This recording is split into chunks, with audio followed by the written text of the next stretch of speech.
Hello, everybody, and welcome in to another episode of the Couch GMs podcast. It is Monday, October 28th, 2024. I'm your host, George Kurt, joined by the fantasy godfather himself, Marcus. There's so much to talk about this week, Marcus. There is. I'm glad I'm here. I had a mini heart attack yesterday. I think something happened in the Washington game that people were talking about. I mean, that one play has like 2 or 3 different things that people are talking about, if we're Oh, being that's a good point. Oh. We'll get into that and plenty of other things from maybe the most ridiculous week of the NFL season so far and maybe for the rest of the year. But in the meantime, make sure you follow us at the Couch GMs, Facebook, Twitter, Instagram, and TikTok. And feel free to DM us or drop in the comments as we are live with any questions that you have. We are live, obviously, Mondays and Thursdays at 6:30. So make sure you subscribe and hit that bell and check us out when we're live. But plenty to talk about. I'm not going to waste any more time. Let's sit back, relax, and chat.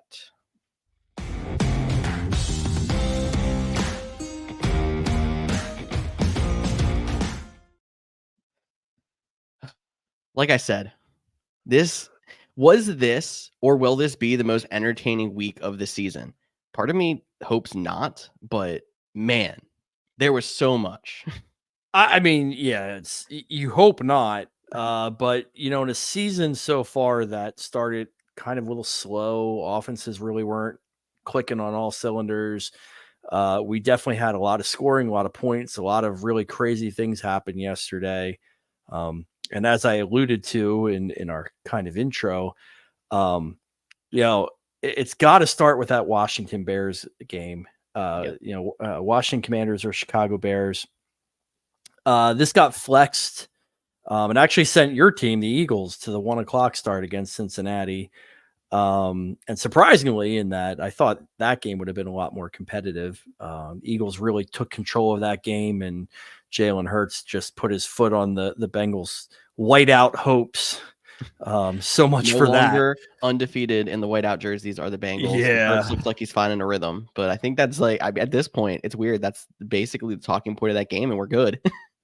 But, before we get into the obvious conversation about the Washington-Chicago game, one thing I got to really say, watching this game, being a Washington fan, I really have to wonder, was the NFL in the ear of, Quinn and, Adam Peters about playing Jaden Daniels? Let's face it, this game was built up to be the number 1 pick versus the number 2 pick. Because, look, I don't want to take anything away from Jaden Daniels. He had a really gutsy game yesterday. He absolutely went out there. He played admirably, but he was not right. I mean, he was not driving throws like I've seen him throw throughout the season. Was short on almost everything. Everything just seemed to be going, low into the ground. And the reality of it was, Washington should not have won this game, George. And I said it throughout. I said it throughout the entire game. We got down to the red zone multiple times. It was a field goal. It was a field goal. It was a field goal. You don't win games in the NFL that way. It just doesn't. It doesn't happen. And then on top of, like I said, you could tell Daniels didn't look exactly right. Although don't get me wrong, he was not playing scared. Still was out there running, still scrambling. Took a couple of really big hits. And then in the long, and short of it, it comes down to the last play of the game. Caleb Williams did put together a decent, drive in the last play of the game. Other than that, Washington's defense really kind of held the Bears in check, except for, they got they were out of position in a couple of assignments, had Swift some broke big a long rushing touchdown, yards. if I'm not mistaken. Right? Yeah. So, but Caleb Williams, mistakes, and that's it. Caleb Williams made it work. He's still, I'm sorry for all the people who are out there, he's still very raw. I'm not saying the kid's not going to have a great career, but he still has a long way to go. And in terms of cerebral, play, Jaden Daniels is way ahead of him. And you could see he overthrew some players, whatnot, but he takes them down. And I am not going to put anything on Caleb Williams in terms of what the hell happened in that game. One, they're on the goal line, and they try the refrigerator Perry handoff to the backup center. The guy never even saw the ball. It bounces off. They fumble on the one. All right. Washington's offensive line suffered some pretty big injuries at tackle. The Bears defense, especially in the fourth quarter, just seemed to have Washington, stifled. So Caleb Williams gets the ball back, leads them down the field, and they score a touchdown. We all know what happened at this point in time. The most improbable, I can't even call it a Hail Mary. That's a national treasure. I'm calling that the national treasure. And this will be talked about in Washington for eons. And it's not even about the fact that Jaden Daniels, mustered up enough gusto to throw the ball 60 yards, but Tyreek Stevenson. I mean, unless you have not been on the internet today, you saw this. Cornerback of Chicago taunting the Washington fans while the play's going on, then completely flustered out of position, tries to rush back into it on the field, by the way, trying to tell the play is happening, which is even funnier. Rushes over there, ends up being the guy who tips it. And I'm talking like apparently he became an Olympic volleyball player, because that had to be the sweetest set to Noah Brown to catch. And I couldn't believe it happened. I literally thought I had a mini heart attack. My heart was racing. Things like that have not happened for Washington in decades. So, is this a magical season? I don't know. A lot will be, left to behold, but hey, a win's a win. That's great. And, for Washington, they stole a win when they shouldn't have won the game.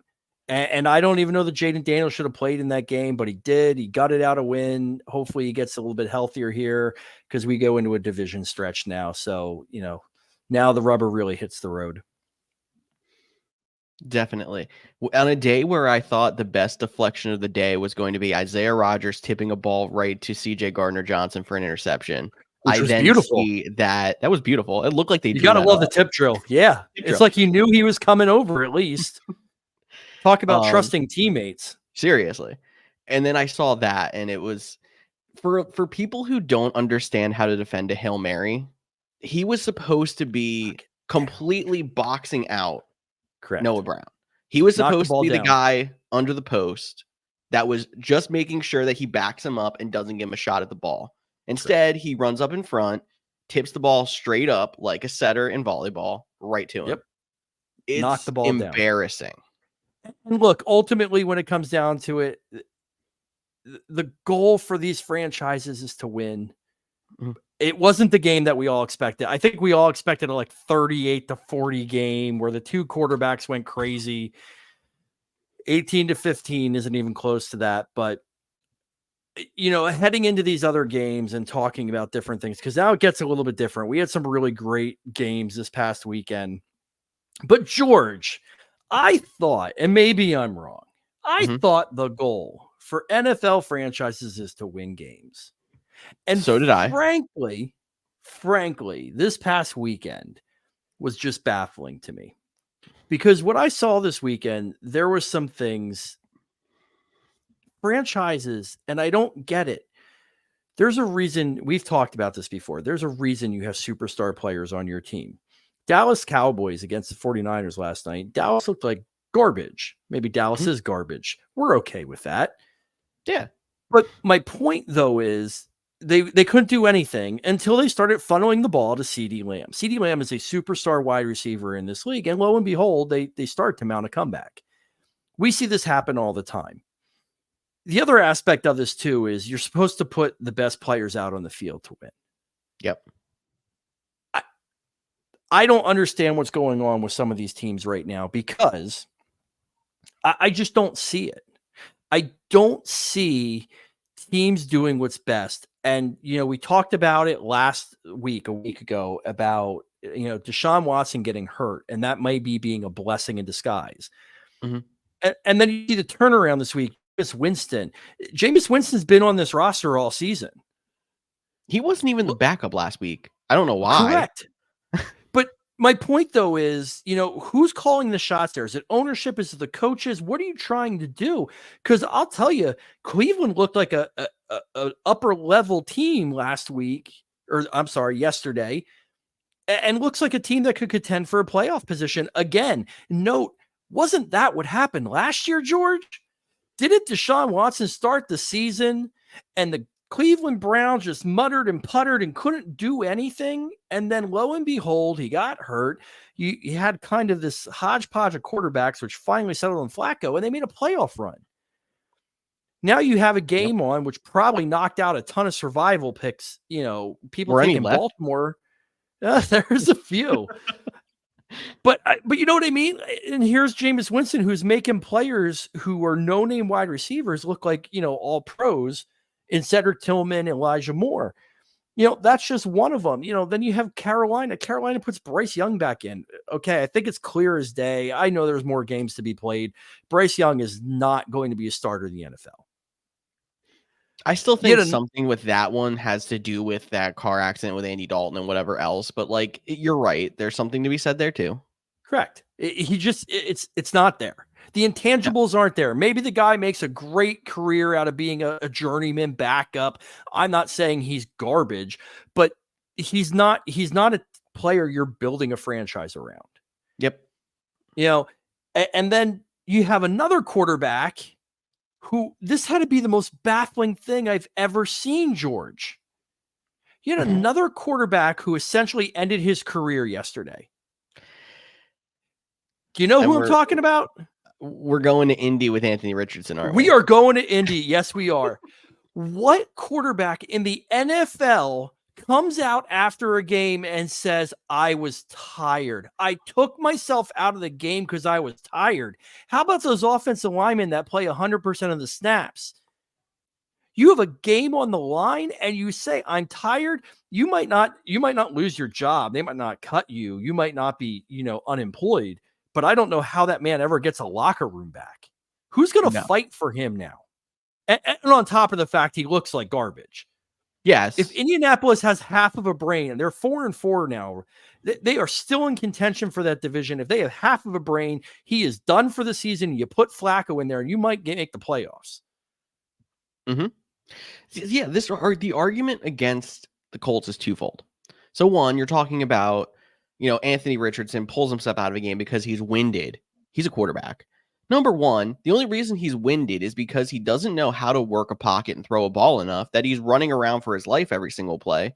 When, yeah, sure, his offensive line might not be the greatest, but this man needs to learn how to read a defense, not tuck his head and run, maybe move out of the pocket and throw the ball, do something with your other weapons on the field. And then on the other side of it is you're talking about these teams who their goal should be to win. That team is better with Flacco. Correct. Look, I'm going to go down to it. If there's one player on a team that has to be this stud, this stalwart, it's got to be the quarterback. And I'm going to go back maybe, God, I think now it's almost 3 decades ago. I don't know. I'm getting old. I'm getting a little, gray. But I'm going to go to the Eagles. Donovan McNabb was the most maddening player to me as a Washington Redskins fan. This man, the play where he runs around for 30 seconds in the backfield. And he didn't come out on the next play. No, this guy just sprinted around like a crazy person, scrambling for his life. He didn't come out on the next play. There's another game where the guy breaks his ankle. His linemen are carrying him to the next play, and he's still playing in the game. You didn't hear him. You didn't see him tap his helmet because, he was exhausted. How many times have I seen Lamar Jackson run around like a madman for 20 seconds in the backfield and throw a dime, and then he's in on the next play? How many times did we see Russell Wilson do this in the last 15 years? How many times did we see Matt Stafford score a game-winning touchdown with a broken rib? At least twice. I never thought I would see a single moment in a football game end a player's career without it being an injury. And I don't know. We might have just saw that with Anthony Richardson. But it's going to be it's going to be a slow death, though. He's going to play. He's probably going to start next week.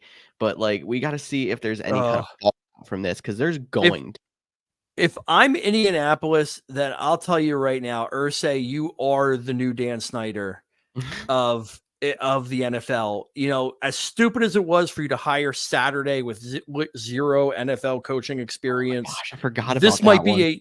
This might be a dumber move, but it is what it is. There's others that in there that might not have done that dumb. One, talk about in Green Bay, Jordan Love does not look good this year. And it made me start thinking about, is it really Jordan Love that's that good, or is it just that organization? Do they just breed success at quarterback? Because Jordan Love, I have never seen a quarterback throw off his back foot more. And I'm at the point now, at least for this season, I'm starting to wonder, is that knee really right in any way, shape, or form? Because I thought it was a little quick that he came back from the first injury. Now he's got a groin injury, but I don't know. Did you watch the play? Because I don't see how that's a groin injury, but me neither. And they seem to be concerned about it, even though they're calling it a groin, and they called him day to day, but it sounded the way they talked about it that it's more week to week or like even more. I'm questioning if his knee is right. And it stinks if the problem is that his knee's not right, because obviously end of the game, trying to lead a game-winning drive on the first game of the season, and freak play happens where, you know, hurts his, what was it, LCL? But it's not good for him because, I mean, as much as he is established enough, he got his contract, but like, I think the jury's still out on him. And now we're sitting here watching him be compared to Brett Favre for the wrong reasons of the whole, like, he's the gunslinger. He's going to put the ball in a bad window because he's trying to make a play. But I don't think it's that. I think it's just he's off, whether it's an injury, whether it's he doesn't seem to be stepping into throws at all. Yeah, it's something. And don't get me wrong, I saw two ugly throws in that game off his back foot that were completions. One of them was a touchdown to Kraft. You know, it's working, but the box score doesn't always tell the story. Mm-hmm. And let me tell you, you know, I have a special quarterback that I just seem to love. Do I need to change your name again? You don't need to change my name. But Mr. Aaron Rodgers, you know, it's at a point where it's time for you to look in the mirror. Because if you look at the box score, he didn't have a bad game per the box score. Threw for like 200, two mid, 250 plus, 2 touchdowns. But at the end of the day, it really doesn't matter what you're throwing for, what you're doing, if you're not winning games. And I'll tell you, he's not right. His throws, he looks like an old man. I've said this before. I'll tell you again, Rodgers. It's time for you to figure out what your issue is. And at this point, you are just taking the New York Jets fans for a ride because you're not winning anything. If they you lost can't the Patriots, beat the let's be honest. Patriots, yes. If you cannot beat the Patriots, who aren't trying to win, who lose their star rookie quarterback, and when I say star rookie quarterback, I mean he's a hell of a lot better than Jacoby Brissett, who's a statue in the backfield. And that's what I mean by that. Derek May is dynamic. He moves around. It's a little bit difficult. Jacoby Brissett's going to stand back there, and they did enough to beat you in that game. You made Ramondre Stevenson all of a sudden look viable again. You know, you're supposed to have this great defense, and then when it comes into, I saw you overthrow Adams multiple times. Whether you want to admit it or not, Mr. Rodgers, your buddy Devontae Adams is frustrated already. I'm still upset they didn't move his bags to the Giants locker room so he can lose to them tonight. The Steelers tonight. Are you sure? I don't know. I'll turn it on ESPN after this game and we'll see.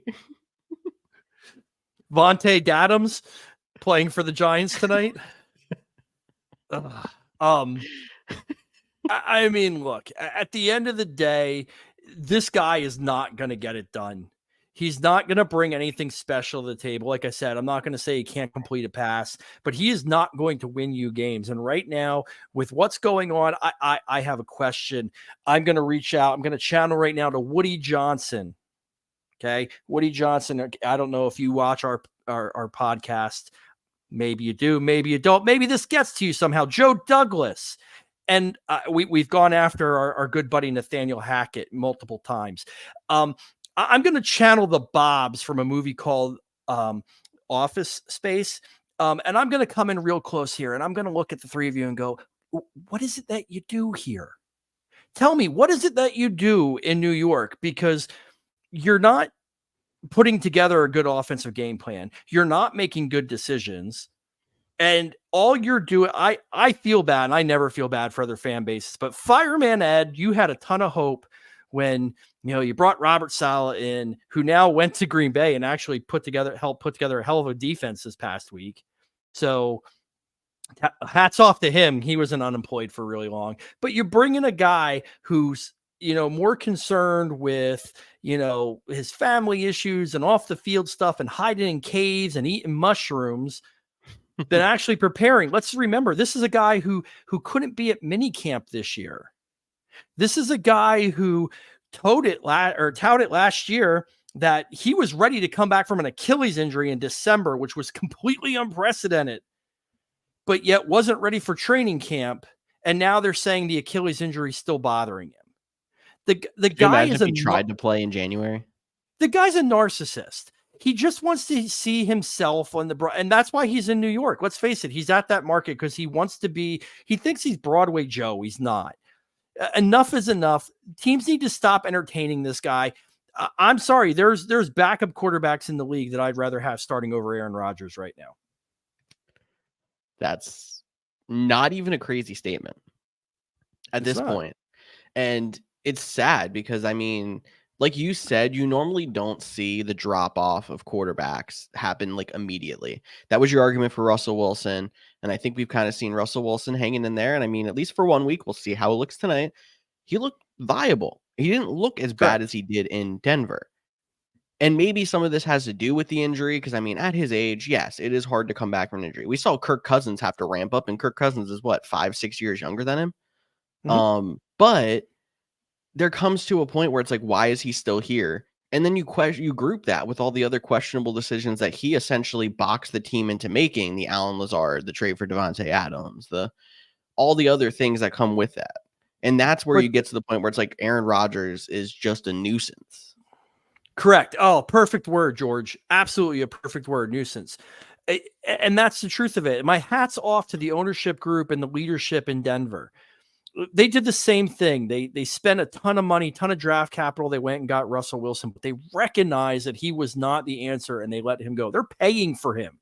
They are paying for him to be a Pittsburgh Steeler. But they did what was best for their team. And I have to tip my hat to ownership groups that have the cojones and the balls to actually do what's right and not be so focused on, well, we paid this guy or whatnot, or be so Cleveland. Sorry. Yeah, Cleveland.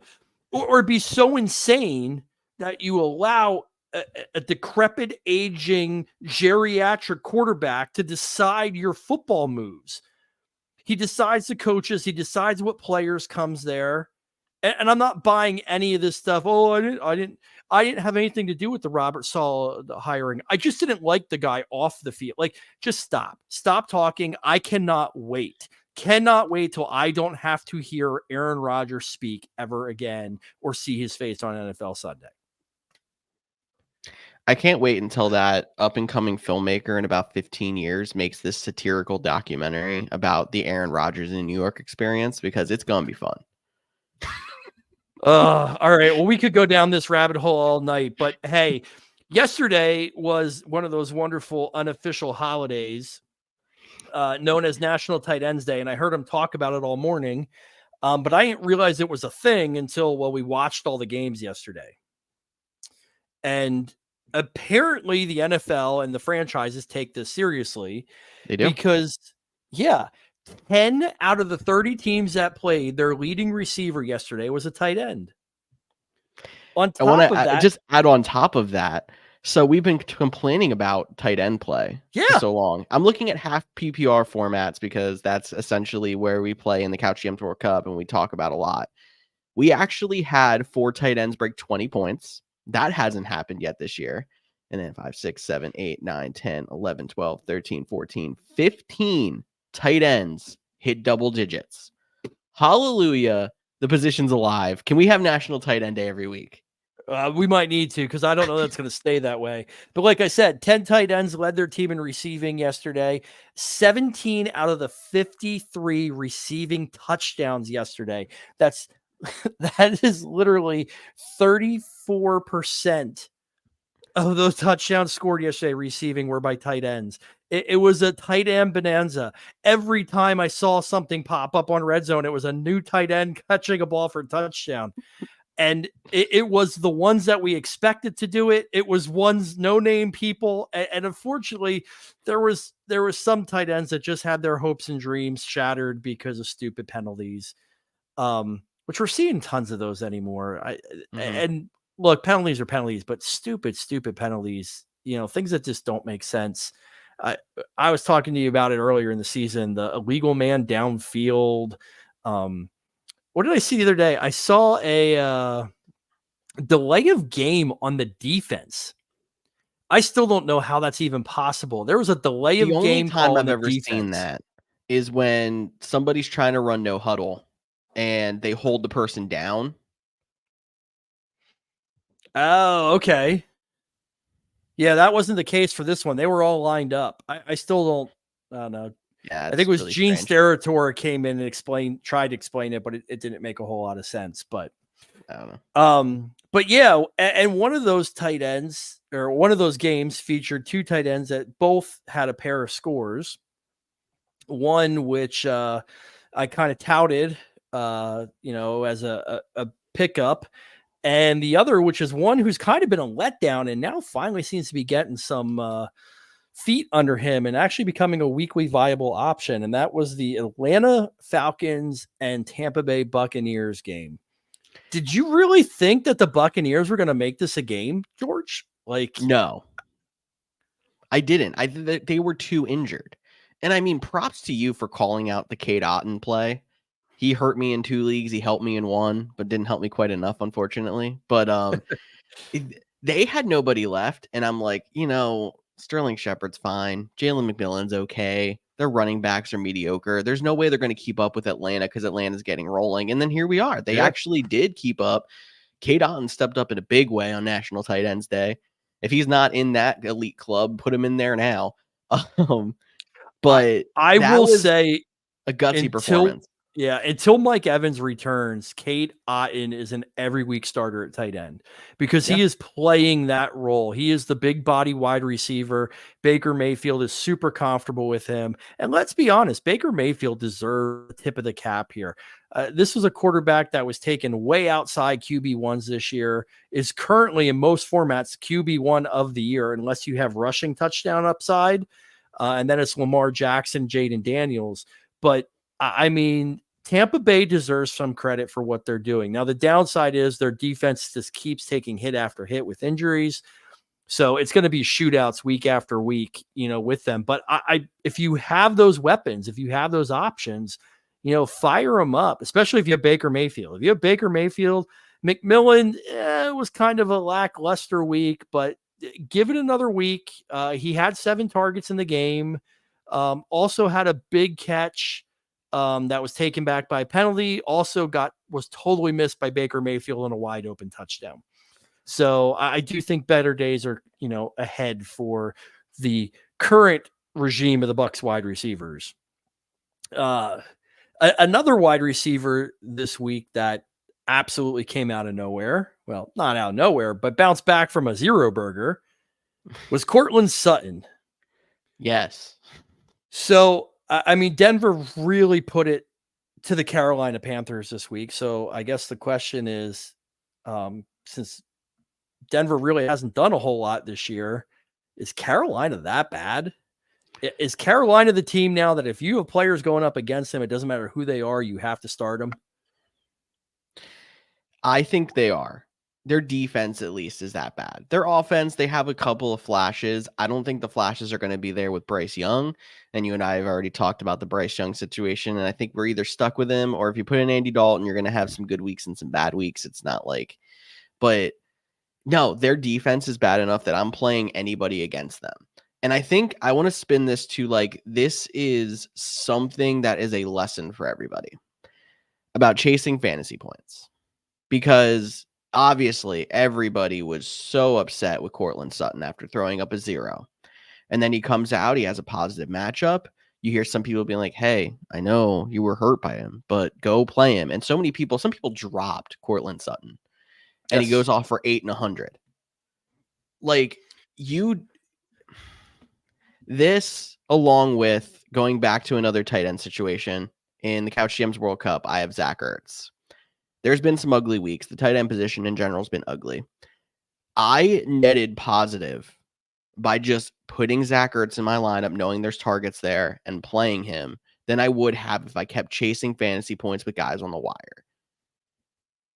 Don't be that person.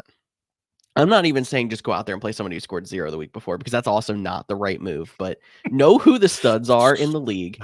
Know what matchups are positive and what teams are trying to scheme what people. Cortland Sutton's not pretty, but Bo Nix is coming along. And you know that Cortland Sutton is the number 1 wide receiver on that team. He's going to have his moments. Don't go out there and chase fantasy points. Yeah, chasing the 0 burgers from previous weeks, the bold choice, Cotton. I don't know that one pays off, but I did this week. But in this case, because we know it's a number 1 wide receiver going against the worst defense in the league, it made sense here. Yeah, and in this case, he actually helped me win a nice chunk of money in a 3-leg parlay. Nice. Because again, I do believe, I thought Carolina's defense was bad. Carolina's defense is that bad. Mm-hmm. And it does not help in the situation if they are going to stick with Young. I really like Xavier Leggett. And I'm not saying that you should. I feel like I've said it 3 different ways. It's either Leggett or Leggett. I don't know. I feel like I heard an announcer saying it Leggett yesterday, and I swore to God it was Leggett. So I wasn't sure if you knew. I think he wants it pronounced Leggett, but everywhere that I hear, everyone pronounces it Leggett. So I thought that was the correct way, but who knows? Okay. But I mean, I've dropped him. And again, I'm not saying I would drop him in leagues, but he's down about 10 spots in my rankings. There's other people who are in more competent offenses, and that's the downside to it. Now, if I knew Andy Dalton was going to start the rest of the year, I would bump him back up. I just don't think they're going to do that. I think they're going to put Bryce Young back in there. They are going to solidify at this point, figure out if he is their future. And unfortunately, it looks like Carolina still has a ton of rebuilding to do and really is floundering for the season. Deontay Johnson wants out. He's looking to be traded. He may be traded, especially, with other injuries, happening. And, that offense isn't going to get any better. I hope there's a little bit of a spark when Brooks, comes back. But again, running back hasn't even necessarily been their problem. Like, I know Chuba Hubbard's not the fanciest running back out there, but he's been solid. He was actually a top 10 running back a few weeks ago in fantasy. But that was under Andy Dalton. Under Andy Dalton, exactly. He's getting so the question still. He had a decent week, but he's not like on that level right now. The question is, can you produce with an 8-man box or more? Because I don't know that you're sitting in 5, too deep, too high zones with Bryce Young and worried that he's beating you.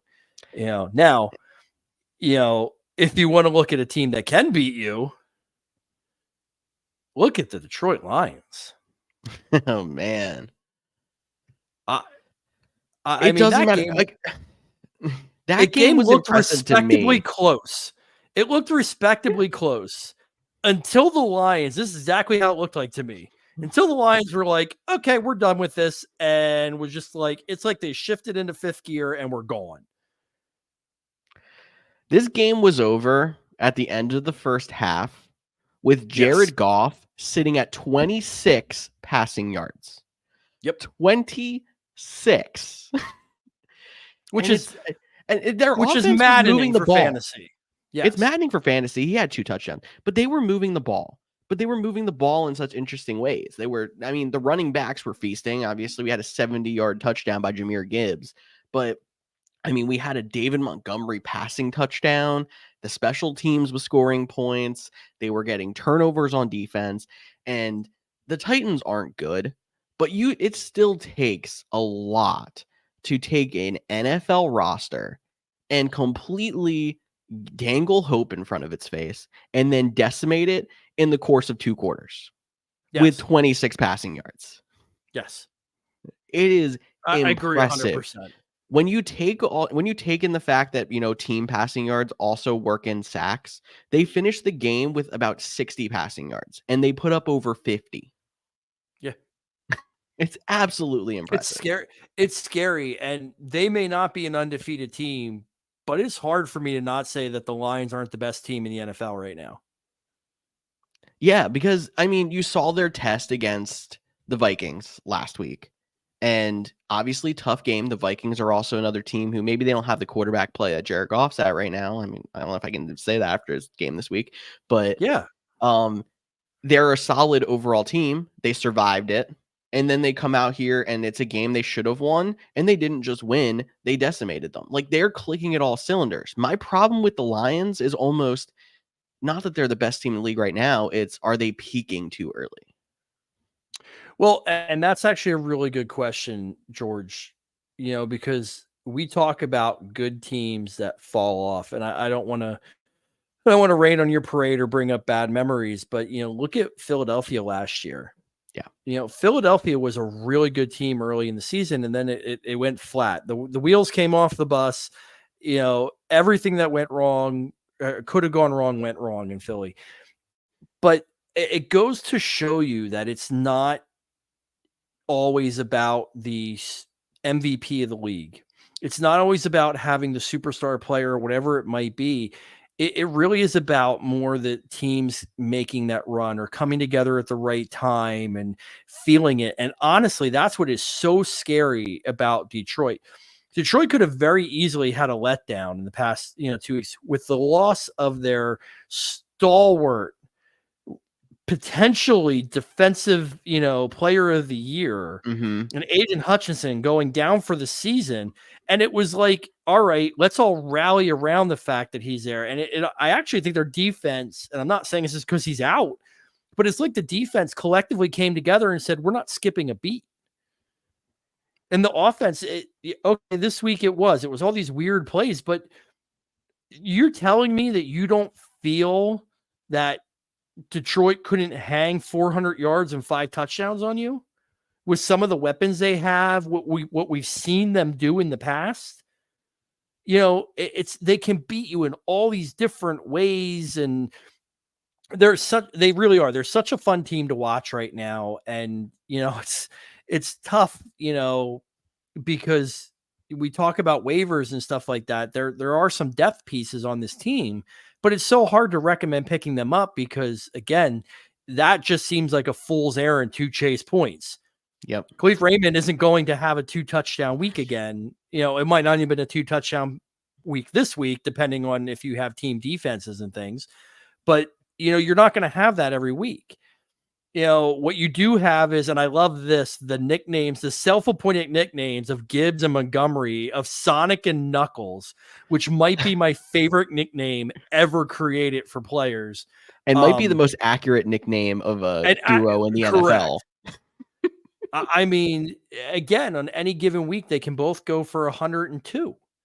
It's scary. It's very, very difficult. I'm going to be really curious to see if there's a team that's capable of slowing down this offense. So that's a lot of fun, and I can't wait to just see kind of how the rest of the season goes for them. We all know they were very disappointed last year. It's Super Bowl or bust for them this year. They had coaches turn down, the option, the coordinators, turning down options to be head coaches because they wanted to run it back. Well, they're definitely running it back. This Lions team gives me feelings of a team that is very near and dear to my heart, and that is the 2017 Eagles. Because you talk about they lose Aiden Hutchinson, and it seems like the team goes together. That team lost all pro future Hall of Fame offensive tackle Jason Peters. The offensive line gets better. They lose their starting, quarterback who's on pace to win MVP in Carson Wentz, and a backup quarterback comes in and leads them to a Super Bowl. But it was like they were another team that could hit you from so many different angles. A lot of times with guys who aren't household names. Yeah, you have Amon-Ra St. Brown on that team. You have Jahmyr Gibbs on that team. Those guys are superstars or blooming superstars. But you're saying Khalif Raymond. Who cares about Khalif Raymond? David Montgomery. I personally love David Montgomery. I've been following David Montgomery since he's been in Chicago, but he's not a household name running back. But He's the because most boring, reliable running back in the NFL. that is a great way to put David Montgomery. But when you put him with Gibbs in this system, with all these other weapons around, with the Sam Laporta, the budding star tight end, like this team can hit you from so many different ways. There's just no way to stop them. No, I agree. And sometimes it's the players that aren't in the limelight that make the difference for the team in special years. And it's going to be really interesting to see if the Lions can put that all together this year, or ultimately what damage does it do if they fall short again? Mm-hmm. I think I want to take us down south for a little bit here because we have some injuries that I want to talk about, and we're going to Jacksonville. Oof. Costly one. Their wide receiver room gets decimated in 1 week as Christian Kirk breaks his collarbone. He's out for the season. And then another young budding superstar, the late round flyer who has been saving my fantasy teams, Brian Thomas, is now expected to be out 2 to 4 weeks, waiting on a second opinion. This one really hurts. It hurts for a couple of reasons, because one, the Jags are kind of a floundering team right now. A lot of wide receiver needy teams, a lot of, franchises are looking to do a little bit of an upgrade. You've seen a lot of wide receiver movement already, and Christian Kirk has been, name dropped significantly on the trade market. And unfortunately now you've lost that viability. No one's trading for a guy who's out for the season. So you had an opportunity to kind of recoup some picks, because it's really looking like the Jags are going to be picking in the top, at least the top 10 next year, if not higher. Mm-hmm. And, you have an opportunity to kind of rebuild, whether you want to rebuild, retool, however you want to look at it. But, that loss, losing Thomas, it just seems like the Jags can't pull it all together this year. I don't know. It's not like anyone's running away with their division. Yep. But I don't know that they can. I don't know if they have any of the right pieces there. I like Trevor Lawrence. I know he came in with ridiculous expectations, but I think did they like make this kid their franchise too quick? They paid him a ridiculous amount. What has he done for them? He's done nothing, and that's the weirdest thing, because he had all the buildup of Andrew Luck and Peyton Manning, and it hasn't worked out so far. And there's got to be a point where more people, I know some people have, and I've been looking at it closely more this year, look at it and say, is he a bust? And maybe he's not a bust in the form of like he's not a productive quarterback at all, but he's 100% a bust when you look at it as what his expectations were coming out of college. I have this weird, crazy theory, and I'm not predicting this would happen, but if it did, I wouldn't be like, oh my God, this happened. I could picture him being the future quarterback of the Las Vegas Raiders. Well, and I could see this. Maybe It's not on the Jag side of it. The Jags are one of the most interesting teams because you look at all their players, like Brian Thomas, this up and coming superstar, Christian Kirk. Correct. Left Arizona, and all of a sudden it's like, wow, this guy could be a wide receiver one. Travis Etienne, when he's been healthy for the most part in his career, has been a very productive and explosive running back. Tank Bigsby looks like he's going to be a hammer for years to come. Evan Ingram was never used right in New York. He went down to, Jacksonville, and he's been one of the more productive tight ends in the league. You're looking at that offense, and you're like, this team's probably at least 500 or better. They are the most productive, most liked bad team in the league. How? Well, I think it comes down, do you really think Peterson is going to be there after this season? No. And I think the answer is he's going to make it to Philly. I don't know if he's going to make it out of Philly. If Philly does to him what they just did to Cincinnati, they might tell him to stay there. Okay, so that's my point. So you're going to go into a season with a new coach, so forth and so on. Coaches that come in tend to want to groom the team they want. They want to look at what I think he has enough ability yet enough raw footage, enough raw tape that a team would take a chance on him. It's not like he's horrible, but Yeah. I think it would be beneficial for him too. I think he needs a change of scenery from the Urban Meyer debacle in year one, where I think that set him back. I think there was more regression in his first year than there was, advancement or development. So I don't know. It's a shame because I love the kid coming out of college. I thought he was going to have a hell of an NFL career, and it's not coming together. And then for the love of God, can we just move Jacksonville to England? We know it's going to happen. Yes. The writing's on the wall. We know it's coming. So, Mm. I mean, you're not fooling anybody, NFL. No. I see here, before we do something a little different, we're gonna call something on the fly here. I see you want to talk about the NFC West.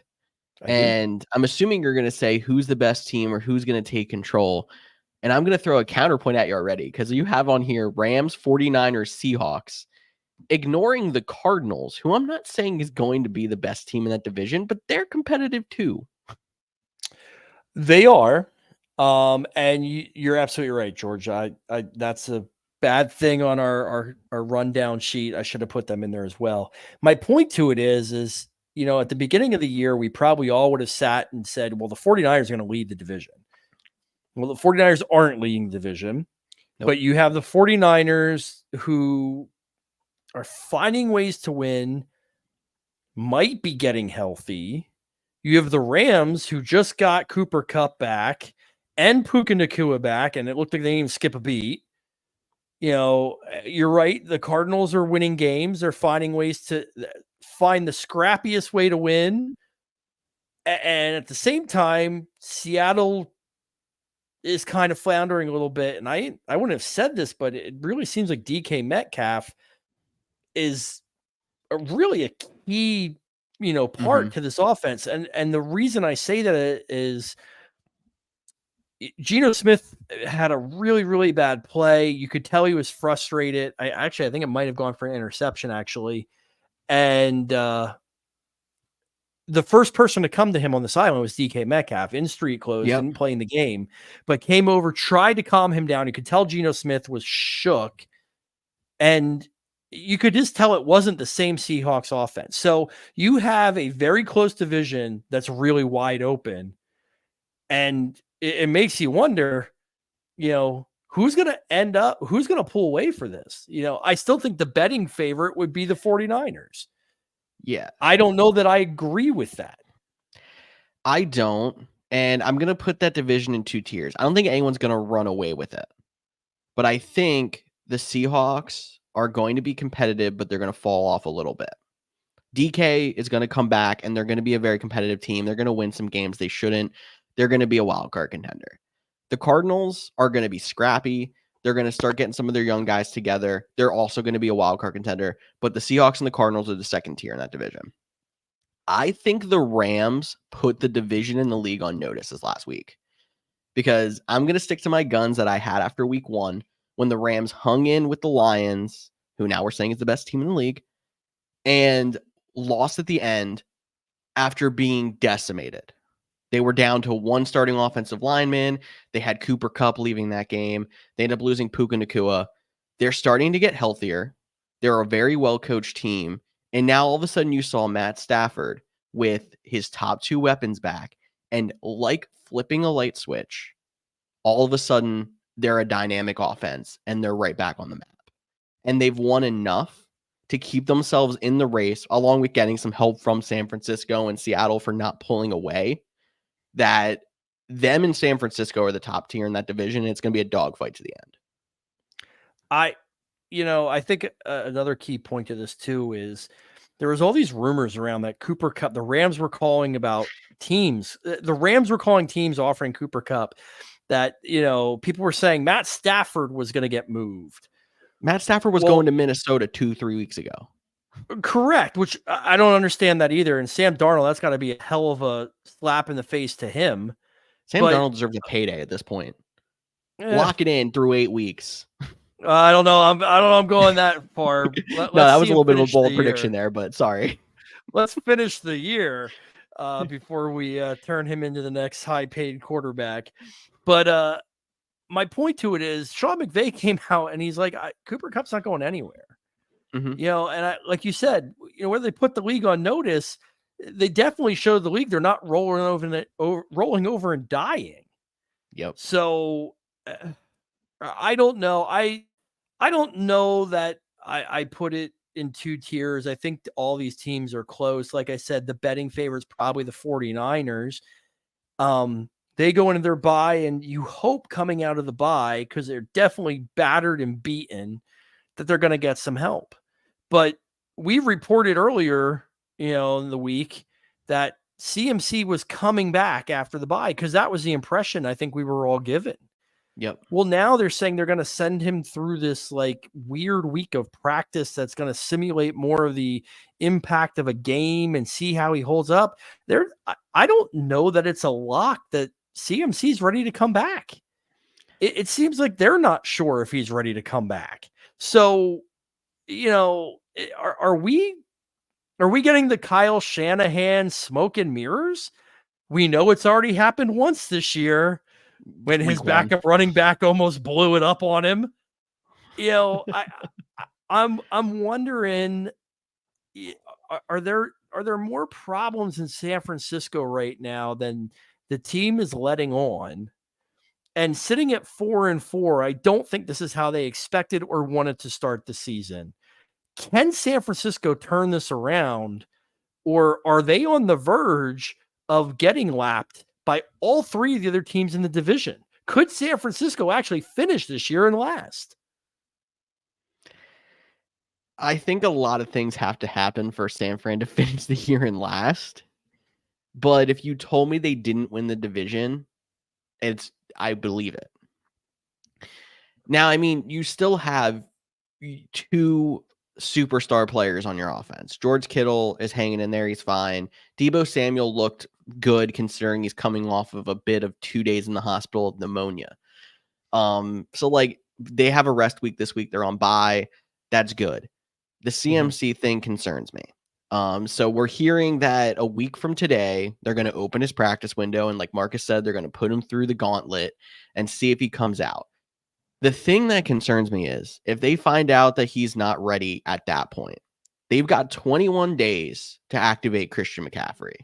If he's gone through 2+ months of rehab on his dual tendonitis Achilles, and then you open up his practice window and find out he's not ready, if they don't activate him on day 21 and then would basically eat up a roster spot until he's ready to come back, they lose him for the season. He goes to season-ending IR and he's done. Yeah. So pair that with the fact that I've been watching Jordan Mason very closely. He left a game again this week with a shoulder injury. It's the same shoulder injury he dealt with a few weeks ago on Thursday night and then didn't miss any time. And he gets a bye week and then they're expecting him to come back again. He's breaking down. He's not a guy who's primed to take 300-400 carries in a season. And that's how he was being used to start the year. So now you're talking about this offense basically relying on Isaac Guerrero, another young running back who has looked explosive so far, but is he going to make it either? He's another guy who hasn't gotten the reps and been built up to be a workhorse back. If you don't get CMC back, I'm just worried that like you're going down a spiral where it's just going to keep getting worse and worse. Yeah. You know, you're absolutely right. And it really comes up to the question. It's always been the next man up mentality. You know, they come out of the bye, they have to travel to Tampa Bay. A Tampa Bay Buccaneers team that at that point may or may not have Mike Evans back, but we see, you know, can hang in there. Yep. They then go through kind of a gauntlet of games. They have they play a division game against the Seahawks. They play the Packers after that. Heading into week 13, you're going to have the Buffalo Bills in Buffalo. Ooh. I mean, it's not like, you're coming out of the bye and then you kind of get this soft spot to get things right. You have players that are out right now that are going to have to come back, acclimate. Is there a thing? CMC, we don't know. Is he in game shape? Is he, what is he going to bring to the table? And like I said to you, what is the likelihood, even if he does come back? And yes, everyone's saying CMC 9 weeks healthy, or rested. But the other aspect of it too is, what if he re-aggravates the injury? What if he tries to do too much too quick? So, and how much game shape can you be in when you're dealing with dual tendonitis in both of your ankles? Correct. Like, he got to be doing a lot of pool work, because there's no other way you're going to be able to build up the stamina, especially for how much they use him. Well, I don't know. It's going to be interesting. It's the next man up mentality for the 49ers. It always has been that way. And like I said, like we say here, it's kind of the same thing in fantasy. Yep. It's no different. You have to find, whether an injury happens or not, you have to find, where you're going to fill the hole, where you're going to find the next player to give you the points every week and give you the production. So I want to do something a little different before we jump into the waiver wire. And because I've seen this comment go through a couple of times. So I want to say, hey, Neil, how you doing? He's in my group of the Couch GMs World Cup, and he's frustrated at the fact that his team is going to be 3-5 after this week.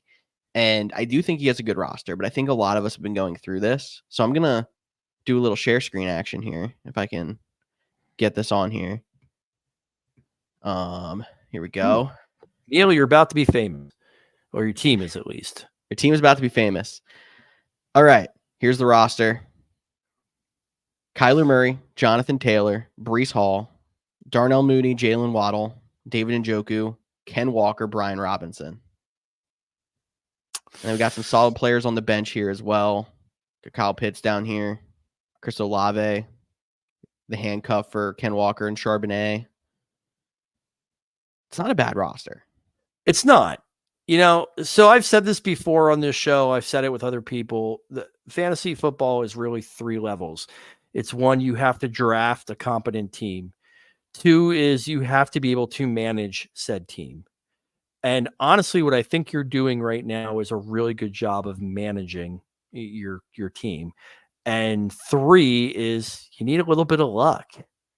Sometimes it doesn't matter if you think you might have the best possible, lineup. You think everything's great, and on paper you're looking at it. I've had this happen to me. I want to pick somebody up. My team's not performing, and then I go to see who I'm going to drop, and I can't find anybody I want to drop. Sometimes it just doesn't, fall your way. I'm thinking George has it pulled up here. It's a little small on my screen. George, what position is Cliff in right now? He is in 5th, but what I'm highlighting here, when it comes to luck, he is the 2nd most points against on the season. And this week, it looks like his opponent's going to put up another 140. So, Cliff, I'm sorry, that sucks. Yeah, it sucks when you're going up against that. I personally would not do anything overly drastic here. Don't sell the farm to try and dramatically change the makeup of your team. You have a good team. Hopefully that starts to work more in your favor. Hopefully some of those pieces start to all produce at the same time. The trick really is making sure you make the playoffs. I know we always want to get by. We want to be all the way up top and whatnot, but the reality of it is it's about making the top 6, getting into the playoffs and going from there. Because honestly, the team you have there, I could see causing a lot of noise in the playoffs. I just caution you, don't do anything overly drastic. Don't, try and trade away a big piece to get a couple of mediocre pieces or things like that. And hopefully the luck just kind of changes for you. If there's going to be a time that I'm having bad luck, I would rather it be right now. Yeah, it's a good point. Have it early that way. All right. Speaking on that, let's go into some waiver wire ads or some key guys we should keep an eye on here. Bye weeks in the upcoming week are the Steelers and the 49ers, so still pretty light on that one. Starting at the quarterback position, the two guys on our list are Jameis Winston, who seems to have rejuvenated the Cleveland offense. And then I have on here Bo Nix because he has been fairly solid over the last 4 weeks. 3 of those 4 weeks with 20 or more fantasy points.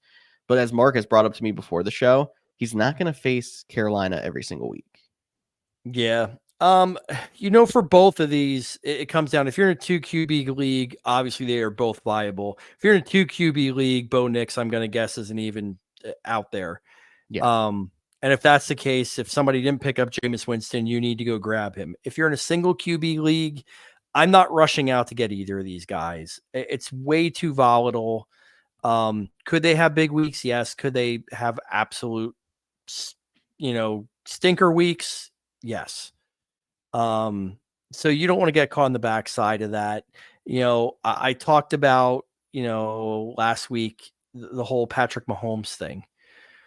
I had to start him this week, and Patrick Mahomes showed why, he is drafted as high as he is. The players that you draft, those elite quarterbacks, even if they're not producing right now for fantasy, they are capable of producing for fantasy. So, I mean, George, can you name 12 quarterbacks? I can name 12 quarterbacks I'm starting over Bo Nix and Jameis Winston. So unless you're dealing with just a weird, you put all your money in Anthony Richardson and your backup was, Bryce Young, and you don't like where that went, you just gambled wrong, then yeah, okay, go grab one of these guys. But I can't say in regards to, the majority of the quarterbacks that are out there, I'm starting most of them over Bo Nix or Jameis Winston. So let me hit you with a hypothetical, and this is me, actually, in the World Cup, the same league we just looked at the other team. I'm the person who had his money on Jordan Love. Okay. Who actually, I just saw news come through that he got good news with his MRI, so he might be good to go right away, but we're not Clean sure MRI. if he misses a week or two. Top options on free agency there are Bo Nix, Geno Smith, Trevor Lawrence, and Kirk Cousins. So, we talk about Nix and Jameis being the widely available options, but, do you like Kirk Cousins or Geno Smith better? I'm taking Kirk Cousins. So there you go. I'm dumbfounded that, and I think in that league, I think that's my Patrick Mahomes, Jaden Daniels league. Or I probably would have gone out and grabbed Kirk Cousins. Why is Kirk Cousins out there? That's crazy to me. So yeah, I would grab Kirk Cousins and start him if you don't have, Jordan Love, or I don't know who your backup is. If you carry one, that's a hell of a backup to add. So currently not carrying one because I was dealing with bye weeks and injuries like everybody else in the world. Gotcha. So here we are. But wide receivers. Yes. Looking at that Cleveland team again, Cedric Tillman and Elijah Moore, 2 guys to watch. Cedric Tillman went off this week, man. If Cedric Tillman is still out there, you need to go after him. It is clear Cedric Tillman is going to be the wide receiver 1 here. It seems like Jameis Winston has a connection with him. You have to remember Cooper was vacated, traded away to Buffalo. You have Jerry Jeudy, who just still has not really caught on anywhere. And I'm not saying that he won't. Elijah Moore put up a good stat line this week, but Cedric Tillman absolutely seems to be the go-to. So that's number 1 priority for me if he's out there, if he wasn't picked up last week. Seems like that's Jameis's guy for sure. Yes. Looking at Houston, since they're currently down potentially Stephon Diggs for the season. Wouldn't even mention that one. Stephon Diggs with a potentially torn ACL. We're waiting to see news on that one. And obviously, they're still down. Wow, I picked the wrong time to blank on their wide receiver 1. Nico Collins with his hamstring injury on injured reserve. Yep. Keep an eye on John Mechie because it'd be basically him and Tank Dell at this point until we get back Nico Collins. So, I mean, I don't want to give away, ahead. I actually think the person that's going to benefit from the fact that, Diggs is going to be down may be a different position player. But a little foreshadowing there. Okay. And then we are looking at Jacksonville. Yes. Parker So Washington and Gabe Davis are the two guys you yes, have on here. I think Gabe Davis is probably your safer play in the short term because I think he's going to fill that Thomas role while he is out. But I really like Parker Washington. I think that was part of the reason they are willing to move on from Christian Kirk. If you remember last year, Kirk got hurt. Parker came in and filled in really amicably. Is young. I think they think he has a lot of upside. So I do think he's going to have that slot position now the rest of the year. We thought it was going to be via trade. Turns out it's because of injury. But yeah, I think Parker Washington's a good pickup. And somebody who could have value even after Brian Thomas comes back. One, given the offense Correct. starts to come around a little bit and is more fantasy viable for more guys. But two, he's filling in a position for somebody who is out for the long term, as opposed to Gabe Davis is probably going to take a back seat to Brian Thomas with how things have been looking so far this year. Yes. Running back is a hard one. If you're kind of weak at running back, you're just trying to look for handcuffs, I think, at this point. But someone I mentioned earlier, they're on bye, but Isaac Guerrero is somebody who, if you're relying on CMC, if you're relying on Jordan Mason, might not be a bad idea to try to stash. Yeah, it's tough for us to give waiver wire help with running back because we don't know your individual leagues. It's really important for you to pay attention to who people drop. If And your see league who never might got on the Alexander Madison bandwagon's another one, like that kind of correct. thing. Braylon Allen is a guy who might help you out in a bye because he might steal a touchdown. But you have to see who's out there. I mean, case in point, we were talking quarterbacks earlier. I would have never guessed Kirk Cousins is out there on the waivers unless you're in a single quarterback league where nobody carries, backups. So you have to pay attention to not only who's available, but also who people drop. Bye weeks are murderous, especially the way the NFL does it now. I picked up Sam Laporta this past week in my home league because somebody had to drop him because of injuries and pickups. I don't know that I'll ever start him. I'm kind of stacked at tight end right now, which who needs to be stacked at tight end. But it's a good option, and now I have the availability on my bench currently, so that helps me out in the event, God forbid, I suffer an injury or something. So we'll see where that goes. If that's the biggest upside you can keep on your bench, it's worth holding it just in case you do need it. Or the other aspect is I have 3 of probably the top 10 starting tight ends. It potentially is weakening my opponents. Exactly. If they can't start a viable tight end, that gives me that edge when I face them. Playing defense is a thing in fantasy too, and it's not obviously something you think of in the traditional term of actually playing defense against your guys, but the situation of if somebody has a quarterback that's questionable and ends up not playing, if you have that bench spot to go pick up that backup, so he has to play somebody that doesn't play, like that kind of thing, or stacking up those tight ends because they have the most upside in your team and they ended up having to play somebody that has no business being in a starting lineup. Like those things happen. Yeah. So take upside and keep an eye on what's going on as the weeks go on. Tight ends, speaking of them, I don't want to take your thunder for this guy because this was your guy right here. We were talking earlier about John Mechie with the Houston Texans having yet another injury. What you have in Tank Dell and John Mechie are more field stretchers. You really don't have that, move the chains, big body guy. And especially if you're in a PPR league, I think Dalton Schultz, if, you kind of hung in there with him or you've been waiting for him, now would be the time that you're potentially going to see that pick pay off. I do believe you're going to see a lot of targets kind of get funneled to him to be the chain mover.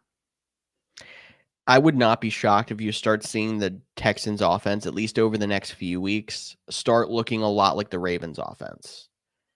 You're run heavy and you're lining up tight ends in the slot to be the chain mover because you see Isaiah Likely and Mark Andrews lining up in creative formations, and their wide receivers on that team are field stretchers, Rashad Bateman, Zay Flowers.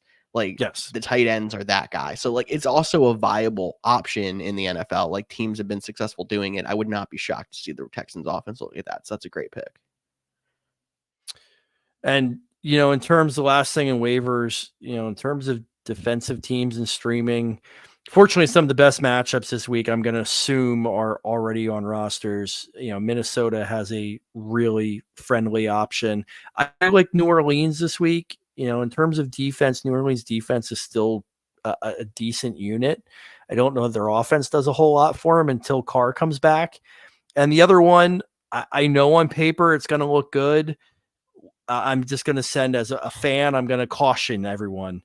Washington up against the New York Giants this week. We don't know that, we don't know that they don't make a quarterback change in tonight's game. But you're not wrong. Against Pittsburgh's defense, that got ugly really quick. But I don't want to get ahead of the Monday night preview yet. Washington, for whatever reason, seems to make Daniel Jones look like a Hall of Famer every time we play him. I don't know why. It's frustrating as a fan. So just a little bit error caution, but I will say Washington's defense is coming along a little bit quicker than I ever expected them to this year.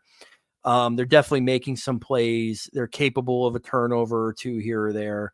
So if you are streaming defenses, it's not the worst pickup going against a pretty stagnant New York Giants team, especially now. It just looks like a completely different team that they lost Thomas to the year to injury. Jones is just under siege constantly. Like I said, I don't know. He survives tonight's game going up against Pittsburgh's pass rush. There could be, it could be a bloodbath. And mark it down, October 28th, 2024, the only time you will ever hear Daniel Jones and Hall of Fame in the same sentence without visiting also in the same sentence. You want to talk about Monday Night Football? Yeah, I guess we should, because speaking of about ready to kick off. Yeah, speaking of Daniel Jones. Daniel Jones against the Pittsburgh Steelers.